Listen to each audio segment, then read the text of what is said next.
I wasn't even snooping. That's the worst part. I was syncing photos from my work tablet to my personal phone. Something I did every couple weeks, when the notification popped up. A text. Not even to me. The icon was her messaging app. Her dumb mistake? She'd forgotten to sign out on the tablet I'd loaned her last month. I almost ignored it. Then I saw the name. Colin. That name punched the air out of my chest. She told me about him once, back when we first moved in together. A walking red flag, she said. Biggest mistake of my life. She'd said it with this bitter smirk that made me feel sorry for her. Well, I tapped the notification. The thread was short, just a few exchanges from earlier that week. But one line hit like a crowbar to the ribs. Just waiting for the payout. Then I'm yours. I blinked. Read it again. Same damn sentence. Same heart drop. There was no follow-up. No, maybe it means something else. Just that one line sitting there like a trap I hadn't seen until it snapped shut. My hands were cold. Not shaking, just cold. I closed the app and sat back against the couch. That couch we picked out together on a rainy weekend. That she pretended to care about. I looked around our condo. My condo. I was the one who paid the down payment. I handled the mortgage. She just moved in. Contributed nothing but candle subscriptions and fake compliments about my job. No yelling. No confrontation. Just clarity. A kind of ugly, steady understanding that she'd been working me like a long con. This wasn't a one-time screw-up. This wasn't a drunk mistake or some emotional moment of weakness. This was planned. I sat there in the quiet, hearing the buzz of the fridge, the faint hum of traffic outside, and realized I didn't even feel heartbroken. Just used. I got up, walked to the kitchen, poured myself a drink, and stared out the window at nothing. She'd be home in an hour. I had no idea what kind of face I'd need to wear, but I knew one thing for damn sure: whatever game she thought she was playing, it wasn't over. Not by a long shot. So I made her breakfast the next morning. Eggs, toast, black coffee, just how she liked it. I asked if she wanted me to drop off her dry cleaning on my way to work. She smiled, said, "You're the best." And I smiled back like I didn't know. For the next 3 days I played dumb, played loyal, played exactly the guy she thought I was. Dependable, clueless, easy to lie to. I packed her lunch, kissed her goodbye, kept up the act. And I watched her closely, studied her body language, her patterns.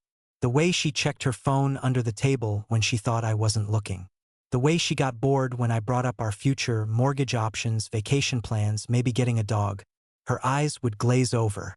But she came alive after those sneaky little texts, laughing to herself, biting her lip like a schoolgirl. She wasn't even hiding it anymore. What she didn't know, what she never cared to ask, was that the inheritance had already cleared. My uncle passed 6 months back. Left me enough to pay off my student loans and still have room to buy a small house. Modest, but all mine. I was going to surprise her, show her I'd cleared our future. But she already had one lined up with Colin. So I staged a collapse instead. I pulled up a federal debt collector template online, found a real firm, just changed a few lines, printed it on old office paper I had in a drawer, made it look beat up and official, used language like outstanding liability and final attempt to resolve balance, folded it into thirds and slipped it under a couple junk envelopes near the entry table. Then I waited, didn't say a word, didn't check to see if she'd found it, just went about my day like nothing was off, still smiling, still pretending. That night, I said I was heading to the gym around 7. Grabbed my keys, drove a few blocks, parked, and sat in silence. Didn't even turn the radio on. Just waited. At 8:30, I came back. The place was quiet.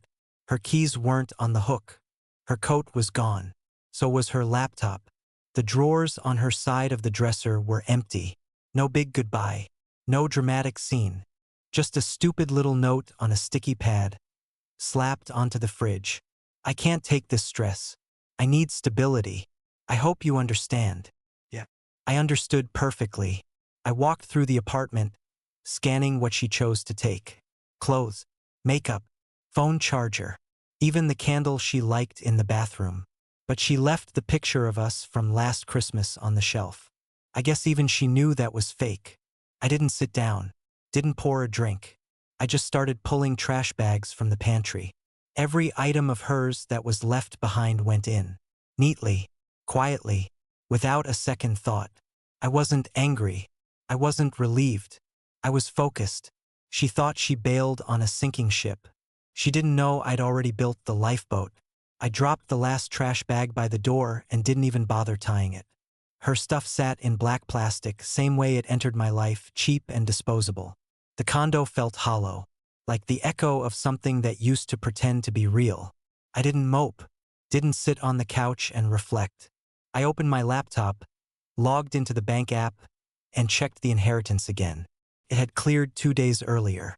Timing couldn't have been cleaner. I had the funds. No mortgage. No credit pulls. I wasn't dragging anyone else into the next chapter. By the weekend, I had a place picked out. 2-bedroom fixer-upper just outside of Dayton. Quiet street. Small yard.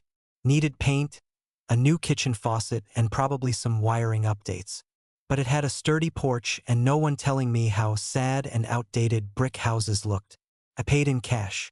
Signed the paperwork in an empty office with a sleepy notary who barely looked up from her coffee. Then I drove straight there, unlocked the door, and stood in the middle of the living room while the HVAC kicked on for the first time in years. No scented candles. No fake plants. Just the smell of old wood and dust and freedom. First thing I did was take a picture. I stood on the porch, held the key up in one hand, snapped it with the other. Caption, just moved in. I hit post. Didn't think twice.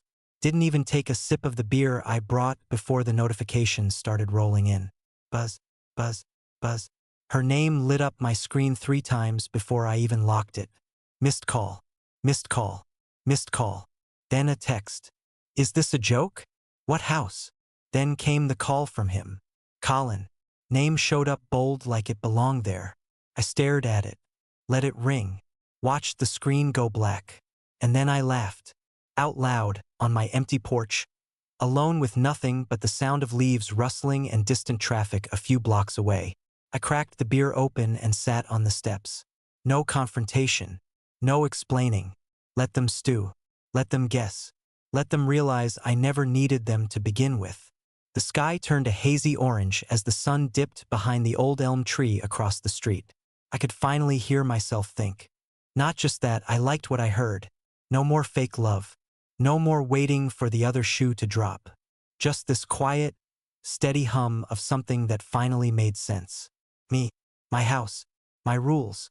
I took another sip. Let the silence stretch. And for the first time in a long time, I didn't feel like I had to brace for anything. The peace lasted all of 12 hours. Next morning, I woke up to 6 missed texts and 2 calls. By lunch, it was a full-on flood. Hers were syrupy. Fake sweetness that dripped off the screen. I don't understand the notice. Are you okay? Please talk to me. This isn't like you. I'm scared. Just be honest. The act was pathetic. Like she forgot I'd seen the messages to Colin. His tone? Completely different. You screwed her over. You're a liar. Make it right before I do. Right? From the guy waiting in the wings like a buzzard. I ignored them both. Just kept unpacking. Focused on the little things. Figuring out where the plates went, replacing old outlet covers, making sure the front door didn't stick. The work helped. Gave me something solid to hold on to while they tried to yank me back into their mess. By the 3rd day, I was wiping down kitchen cabinets when her name lit up again. I should have let it go. But something in me wanted to hear her voice one last time. I answered. Hey, I said. No emotion. Just flat. She jumped right in, sugary concern turned up way too high. Oh my God. Are you okay? Why didn't you tell me about the debt stuff? I saw that notice and I cut her off. You left. Silence. Then, she switched tones so fast I could practically hear the mask fall off. You lied to me. I laughed once. Just a short, sharp breath. You really want to go there? I supported you. I stayed while you struggled. I deserve part of that house. I almost dropped the rag in my hand. You deserve what, exactly? Her voice got higher, desperate. I helped you through hard times. Emotional labor counts. I invested in us. You mean you invested until the fake loan notice showed up, and then you packed your bags and ran? She didn't say anything. I waited, let the silence hang. Then she muttered, "You manipulated me." "No," I said, cold. "I revealed you. Big difference." Click. She hung up. 5 minutes later, Colin messaged again. "No hello, no question. You're going to regret playing games with people's lives." I didn't respond. I didn't even save the message. Just screenshot it and dropped it into the growing folder labeled CYA. I went back to unpacking, hammered up a hook by the front door, hung my jacket on it. Every little thing I did in that house made their noise feel smaller. Let them rant. Let them throw tantrums from their phones. I wasn't giving them oxygen. I'd already burned the bridge. Now I was laying down concrete on the other side. I stared at the wall for a while after that last message from Colin. It was like static in the background, just noise, but I couldn't shake the itch to end the game once and for all. So the next morning I called her. She answered quick, too quick, like she'd been waiting. "What do you want?" she snapped. I didn't waste time. I saw the texts. You and Colin. The payout. The "then I'm yours" part. Nothing. Just breathing on the other end. "You done pretending now?" I asked. Her silence cracked. You don't understand what you saw." "I understand enough." Then she exploded, words flying like shrapnel. "You were cold, distant. You made me feel unwanted. Colin just listened when you wouldn't. It wasn't what you think. It's exactly what I think," I said. She switched tactics so fast it made my head spin. "You've always had control issues. I couldn't breathe in that condo without you tracking every expense, every little thing." I laughed. "Tracking expenses? I paid every bill while you played house." She went quiet again, but not because she ran out of excuses. I could hear her trying to think of a new angle. "You know what?" she said, voice lowering. "You can keep your stupid little house. I don't even care. Then stop calling." Click. That should have been it. But of course it wasn't. The next morning, I got a notification from my old post. Just moved in. Someone had commented. Colin. His words sat there in bold. Public text. Thief. Manipulator. Fraud. No context. No explanation. Just a smear. I deleted it. Blocked him. Moved on. But it wasn't over. An hour later, a text came through from her. "You'll be hearing from my attorney." I actually smiled. First time in days. That was her tell, always running for power she didn't have. She wasn't threatening legal action. She was panicking because she realized she'd lost her leverage. I typed one reply, just 4 words. "Good luck with that." Didn't wait for her answer. That night, I poured a drink and sat at my desk with my laptop open. My cursor hovered over the list of shared accounts. Streaming services, utilities, cloud storage. Her email still tied to half of them. One by one, I removed her name, changed passwords, logged out every connected device. Click, click, click. Every confirmation box that popped up felt cleaner than the last. The final one was the joint storage account, the one she used to back up her photos. I hesitated for a second, thinking about all the fake smiles and posed dinners buried in there. Then I hit remove access. Done. The house was quiet except for the sound of the old ceiling fan creaking overhead. I leaned back in my chair, took a slow sip, and finally felt the kind of satisfaction that didn't need revenge or shouting to exist. She wanted chaos. I gave her silence. And silence was louder than anything I could have said. 2 nights later, I came home from work and found a thick manila envelope wedged between my storm door and the frame. My name, printed in all caps. I already knew what it was before I opened it. Inside, 3 stapled pages, court letterhead. Small claims filing. She was suing me. Claim, $4,800. Reason, emotional distress and unpaid partnership equity. I read it twice, set it down on the counter, and let out one hard breath. Not a sigh, just pressure releasing. Partnership equity. She was trying to turn cohabitation into a business deal. No mention of the part where she dipped the second she thought I was broke. No mention of the guy she told, "Then I'm yours." She thought court would scare me. What it actually did was focus me. Next morning, I called my old landlord to confirm the last of the move-out logistics. He sounded uncomfortable right away. Yeah, so Evelyn came by last week. Said you were out of town. Gave written consent to release the deposit. My stomach dropped. What? She said you guys agreed she'd collect it. I'm really sorry.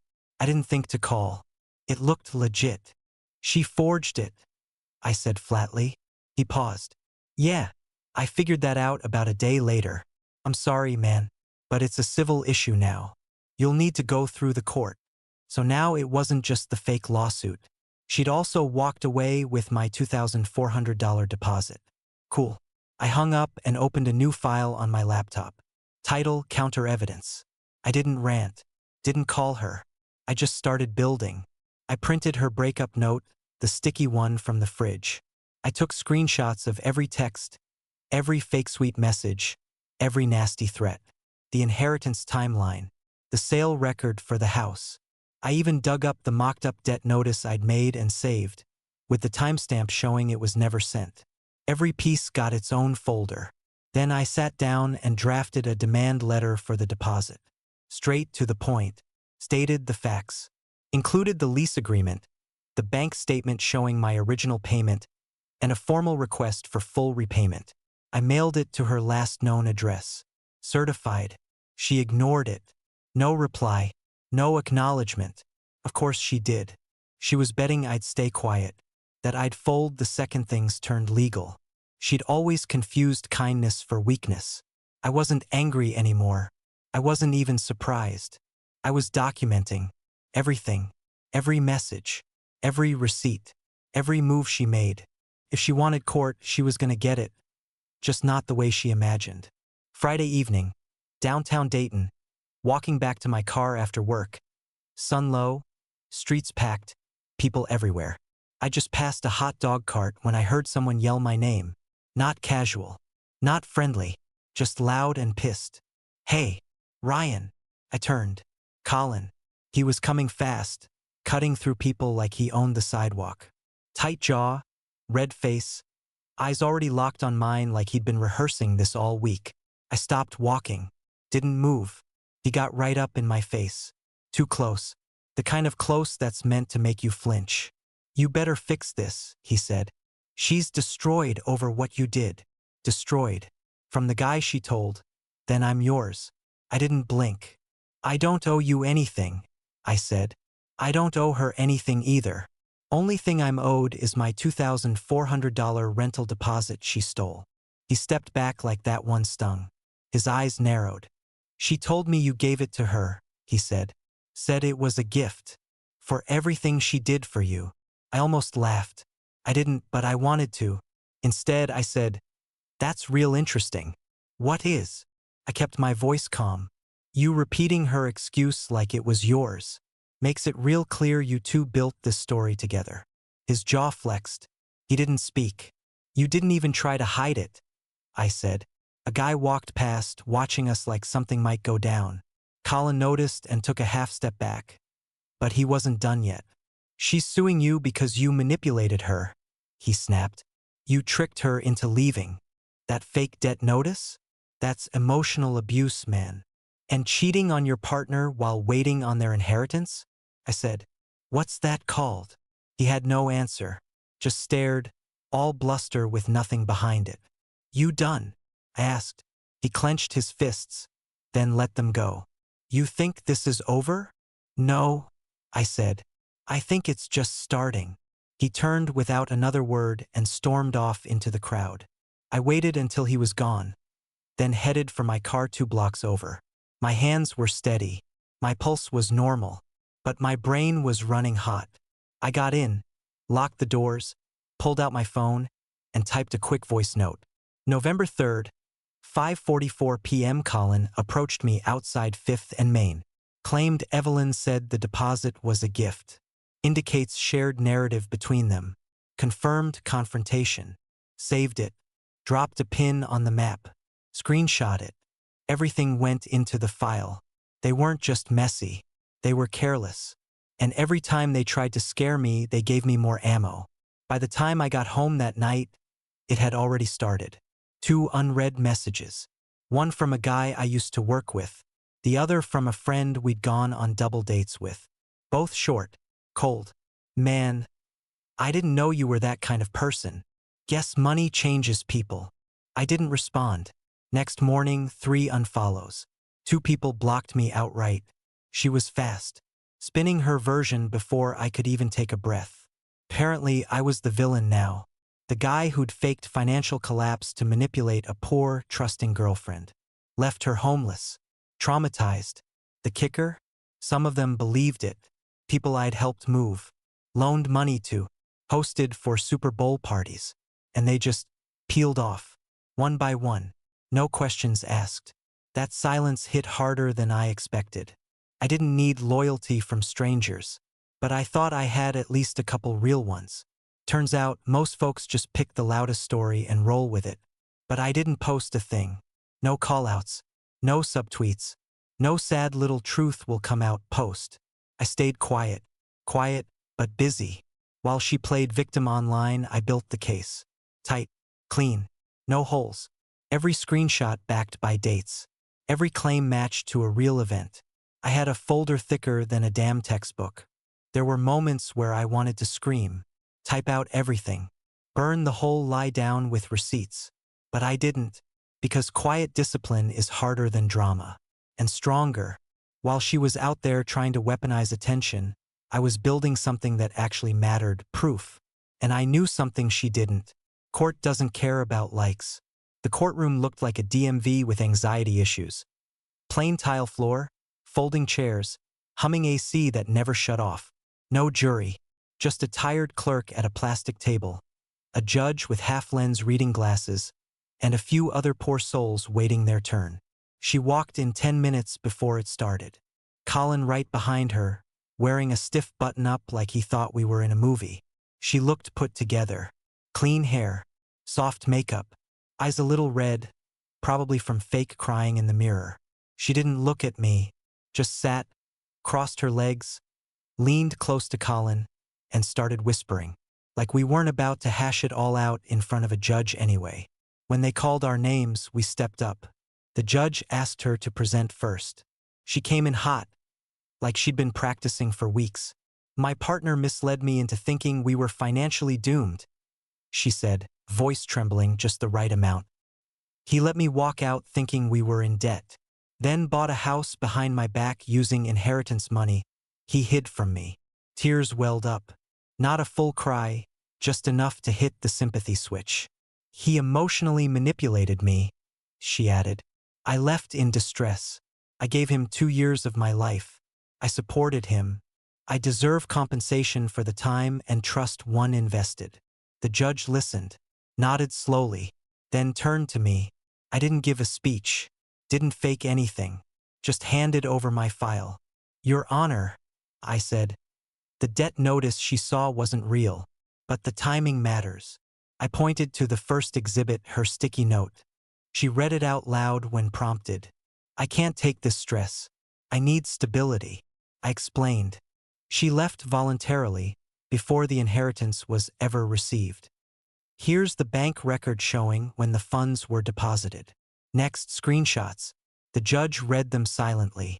Just waiting for the payout. Then I'm yours. I can't wait to finally be with you. Her face turned blotchy. Colin shifted in his seat. Here's the date she left, I continued. Here's the date the sale closed on the house. All after she was gone. No deception. No partnership. Just her trying to cash out after bailing. The judge's face changed. Just slightly, but enough. Her whole vibe shifted from listening to analyzing. She looked at Evelyn and said, "This claim appears to be deliberately misleading." Then she turned to me. "You've countersued for the return of a rental deposit?" "Yes, ma'am." $2,400. She collected it without my consent. I have the lease agreement and proof of payment. Also a demand letter I sent that was ignored. I handed it over. Colin tried to jump in. She told me he gave it to her. He said it was. The judge cut him off. You're not the defendant or plaintiff. Unless you're a witness, I don't need commentary. He sat back, jaw tight. I pulled out my phone. I actually documented our last interaction. I read my notes out loud, date, time, location. His quote about the deposit being a gift. That sealed it. The judge looked at the clerk. Judgment in favor of the defendant on all claims. Counterclaim awarded in full, plus filing fees. She slammed the stamp down. That was it. Evelyn sat frozen. Colin leaned in and whispered something sharp. She whipped her head around and hissed something back. They kept arguing in low tones as they walked out. No more tears. Just blame. I didn't look at them. Didn't say a word. I just grabbed my file and walked out feeling lighter than I had in months. I didn't celebrate.